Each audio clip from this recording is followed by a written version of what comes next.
は、ビスコです。年に2回のメイク紹介動画の時期がやってまいりました。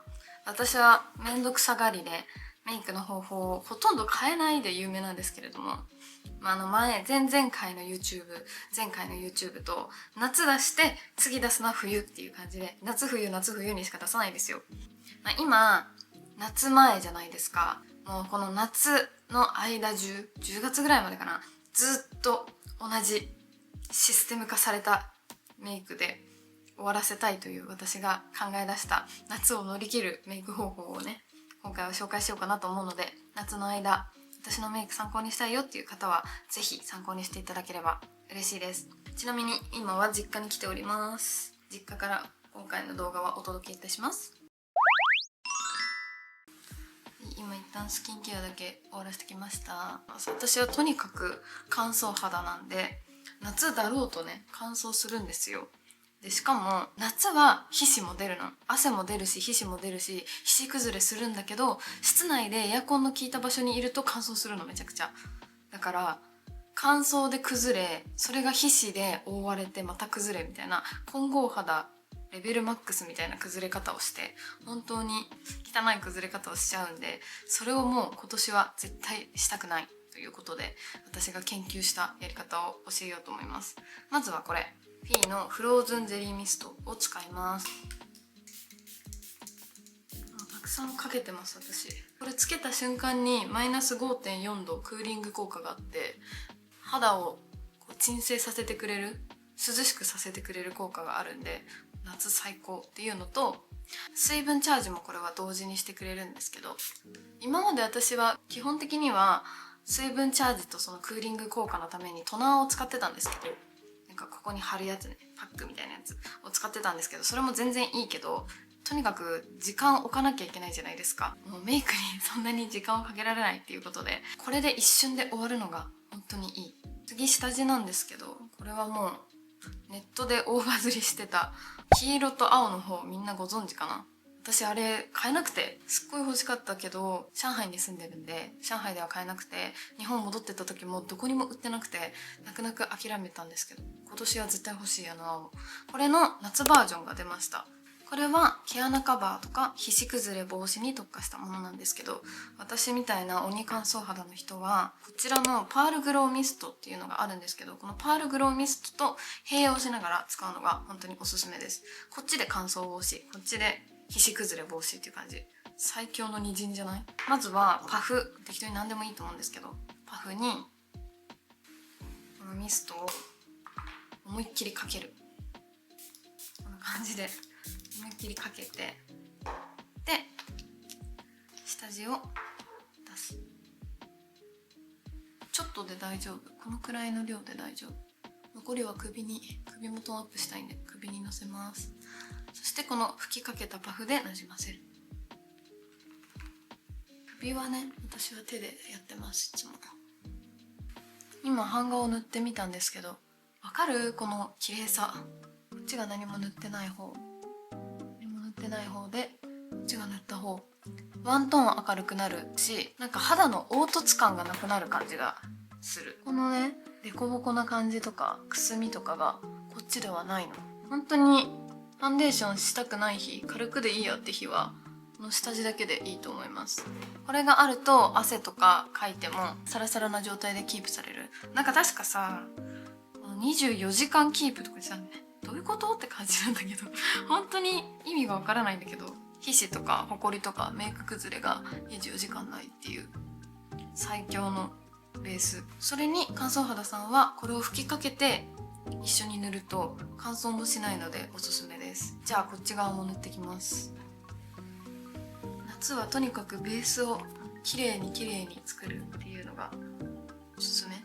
はい、下地まで塗ったら、私はこのさっきパフに吹きかけたグローミストも追加でかけます。姿勢肌さんとか混合肌さん、真夏の時とかは必要ないかもしれない。だいたいかけた後にもう一回ちょっと押さえる感じ。そしたら次にファンデーションを塗っていこうと思います。ファンデーションはパケがすっごい可愛いフィーのブラッククッション。これも私がお話いただく前からすごい話題になってたとは思うんですけど、今まで4つクッションが出てて、私は普通に自分で3つ買ってたんですけど、今回新しく出たこのブラッククッション合わせた4つの中でこれが一番マットで一番カバー力が高いものらしいです。こういう感じ。姿勢肌さんとか混合肌さんで真夏にやる時だったらもうこのまんま使っちゃっていいんですけど、私みたいな鬼乾燥肌の人はさっきと変わらずパフをこれを吹きかけてから使うっていう方法がおすすめです。で一旦塗ってみます。全体的につけてちょっと落として、全体的につけて落として版画を塗っていきます。はい、版画を塗ってみました。こっちからこっちがこのファンデーションを使った方で、こっちからこっちがまだ下地だけの状態です。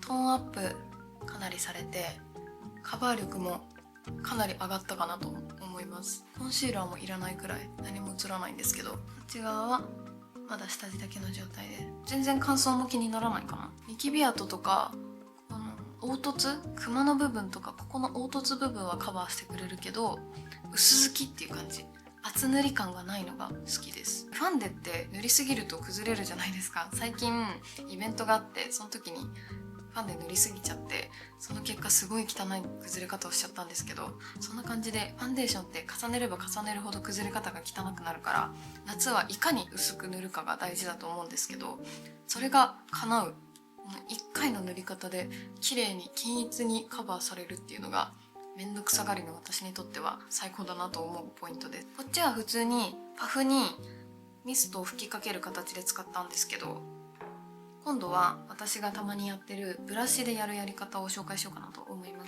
す。さらに薄付きがいいよっていう方はファンデーションブラシだったり、なんだっけ、スパチュラで使うのもいいと思います。こういう感じでブラシでちょっと取って塗る、こういう感じ。もっと薄く均一に塗れるのでこの使い方はおすすめです。ブラシでだいたい広げたらまたこっちにこのパフに戻ってきてミストをかけてはたく。少し気になるところがあったらこの雫のちょっと尖ってる部分でもう一回足して、気になってるとこだけにちょっと点置きしてそこだけに重ね付けする感じ、おすすめです。はい、できました。これで私のベースはほぼ完成なんですけど、ビフォーと比べたい載せられるかな。かなり変わったと思います。カバー力も高いし、でも全く乾燥してる感じも厚塗り感もないので最強。本当に真夏とか外でアクティビティが多い時とかに絶対に汗かくなっていう時におすすめなのが最後のこのミストです。これを振ってから使うんですけど、パウダーキープミスト。これはなんだろう、今まではパウダーだけでなんとか皮脂を抑えようとしてて、その結果皮脂で崩れた部分を上からパウダーで直すから崩れちゃってたんだけど、これはこのミストがパウダーの役割をしてくれるので、パウダーで抑える、皮脂を抑えるよりも綺麗にサラサラ肌を作ってくれるっていう優れものです。吹きかけて乾かす。あ、もうサラサラ。やばい、これ本当に。このミスト本当に革命。みんな使ってみてほしい。ファンデーション使ってパウダーせずにアイシャドウとか他のものをやるのが本当に苦手で、ベタベタする感じとかが本当に苦手で全部サラサラにしたいタイプだったんだけど、これ本当にパウダーがいらないの。めっちゃサラサラ、触っててもサラサラだし質感もマットになる感じ、最高すぎる。これは毛穴とかそのファンデーションで隠したものをそのままキープしてくれながらサラサラにして、このサラサラ感を24時間保たせてくれるっていうアイテムなんだけど、これは半端ないです、本当に。でこれをかけた状態で夏の外のアクティビティ1日やったことあるんだけど、いらない。もうパウダーで抑える必要がなくなったの。メイク直しも必要ないの。これ本当にこれやってみてほしい。こっち側ももうちょっとかけます。2回ぐらいプッシュして、もうパウダーまでできたので一旦これでベース完了。サラサラになりました。すごい、本当にすごい。これ画面で伝わらないのが悔しい。しかもそれが夜まで続くのすごくない？どういうことなの？姿勢肌さんの人はまず本当にこれだけでもいいんじゃないかってぐらい完璧。なんか今までキープミストとかもちろん使ってきてたんだけど、なんとなくよく分かってなくて、効果とか。これはすぐ効果が分かるのが嬉しいかも。なんか私効果が分かんないのに使ってる工程よくなんか納得できないっていうか、すぐやめちゃうから、これは使った瞬間に効果が分かるから、そういうなんか私みたいになんかキープミストって実際どうなんて思ってる方はこれを使ってみてほしいです。でセットみたいになってて、本当に乾燥が気になるって人はこれと青の下地がおすすめだし、混合肌さんは黄色とこれがおすすめだし、でとにかく姿勢肌、もしくは夏は本当に汗かいちゃって崩れちゃうんだよねって気になってる人はこのペアがおすすめ。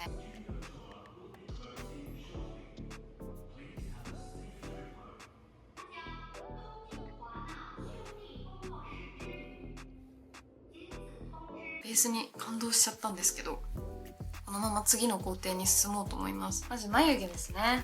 眉毛は割と適当です。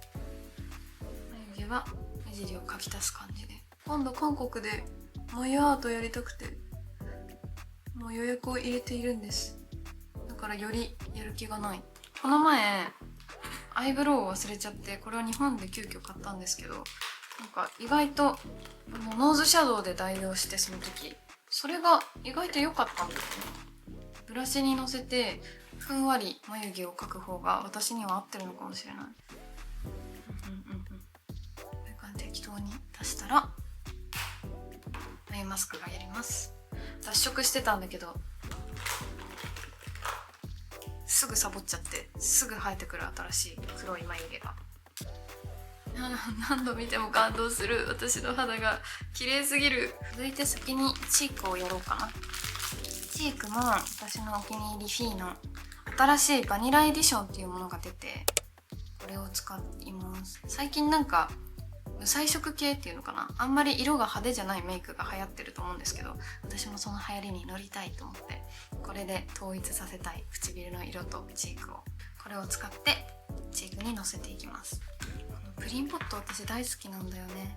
かわいいむっちりした感じの質感、ポンポンポンポンってやってチークにのせていく。目の高い位置のせて、ちょっと鼻と顎にものせて。バニラエディションっていう名前らしいんだけど、バニラっていう響きがずるい。かわいい。自然な発色っていう感じでかわいい。私は色を統一させたいので、これでアイシャドウのベースもやっちゃいます。楽でいい。今度は指に取ってちょっと手の甲でポンポンって落としてから目にアイホール全体に塗っていく感じ。はい、アイホールにも塗れたらアイシャドウやっていきます。アイシャドウはこれもフィーですね。フィーの、私はこれ何カラーなんだろう、04番のアイシャドウパレットを使ってます。ベースになるような色も揃ってるし、ここに濃いピンクがあるんだけど、私目の下ピンクで粘膜ライン描くのここ3年4年ぐらいずっとハマってて、それをやりたいのでこのピンクがある04番にしました。まずはこのアイホールにのせた部分にこの色をのせていきます。そしたら同じ色をこの目のここまでの距離のところ、目尻側にものせます。そしたら一番白いカラーを涙袋にがっつりのせます。白くなった。白くなりましたら、続いてさっきの濃いピンクを取って粘膜に入れます。結構思いっきり取るのがコツ。ここまではかなり細く入れる。でここから先、ここの部分はちょっと普通のブラシでまた足す。この三角形の部分は普通のブラシで入れるっていう感じ。はい、濃いピンクを入れられたら、そのままこの濃いピンクで涙袋のラインを描きます。後で茶色で描き直すけど、ここれでピンクで下書きすることで血色感が出る感じが、自然な涙袋な感じがしてお気に入り。はい、できた。そしたらクリーミータッチライナー、粘膜ライナーみたいなやつを適当に出して、何色かもわからない、09番だ、09番をなんか出して、ちょっと石灰ラインを描きます。はい、こういう感じ。ここまで描けたら、このアイシャドウの一番濃い色で、さっき粘膜ライン描いたみたいな斜めカットの細い筆でまた取って、アイラインの下書きをします。まず細めてまっすぐ描いたら、つなげる感じで、そしたら目の影ができたような感じ。この筆に余ったもので涙袋のラインを描きます。ひし形になるようなイメージかな。そしたらさっき粘膜ラインっていうの、石灰ラインっていうの、目の下にビビって描いたライナーでアイラインを引いていく。画面に映せなかった。なぞっただけです。なぞりました。こう引っ張ってなぞりました。はい、ここまで終わったら、一旦私は常にマスカラから逃げたいので先にノーズシャドウします。これも変わらず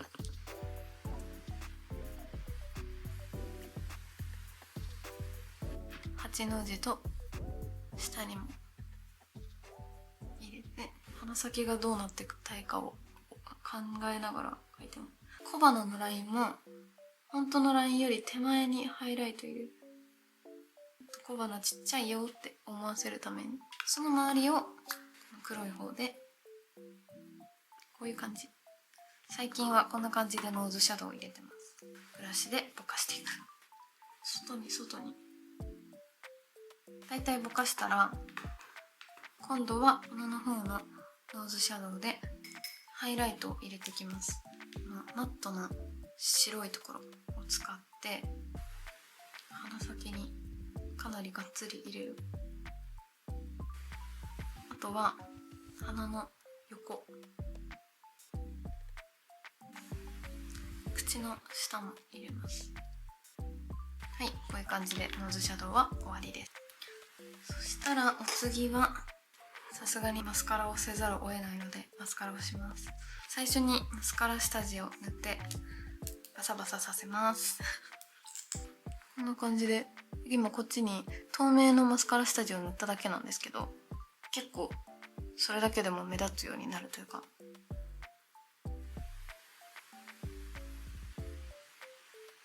なんか束感はピンセットとかであえて作ることはなく、できたらそのまんまにしてるっていう感じです。はい、できました。そしたら色を追加していきたい。さっきも塗ったこのバニラエディションのアイラインとかアイシャドウとか、そういうのが終わった状態でもう一回ちょっと追加します。ノーズシャドウを入れた V 字に入れたと思うんですけど、その V 字に足す感じが可愛い。V 字に入れてぼかす。あとは目の下キワキワのとこに入れるのも好き。はい、できたら個人的に大事なハイライトを入れます。さて、ハイライターはフィーのグリッツストーンハイライター06番を使ってます。ちょっとチーク側にもなるようなハイライターで、これも人気だよね。私もすごいお気に入りなんですけど、最近はこのハイライトばっかり使ってます。このまず広い面で大きく取ってこう斜めに入れる。高いとこがもうここに光が入ったでしょ。こっちも同じ感じ。そしたら顎に、鼻先にも入れます。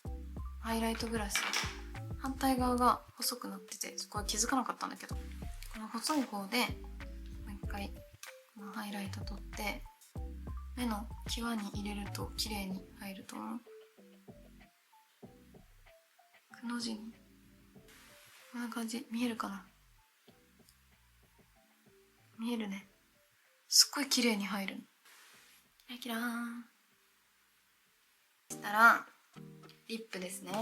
まずさっきアイシャドウの濃い色、涙袋とかアイラインの下書きを描いた濃い色で人中を足します。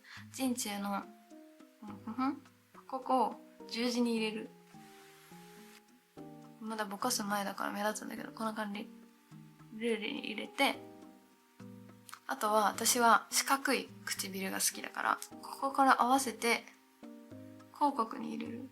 広く、ここから始まってますよっていう感じ。ここに入れる。口ないんだけど、こういう感じで入れると唇が大きく見える。こっちもここから始まってますよっていう感じ。大きく入れました。そしたらぼかす、指で。意外とここはね、濃く入れてもどうせ上からリップ塗るからあんまりわかんないので大丈夫。そしたらどうしようかな、悩むけど、やっぱり今回はチークと系統を揃えたいので、一旦このバニラを唇に使います。ポンポンポンって取って、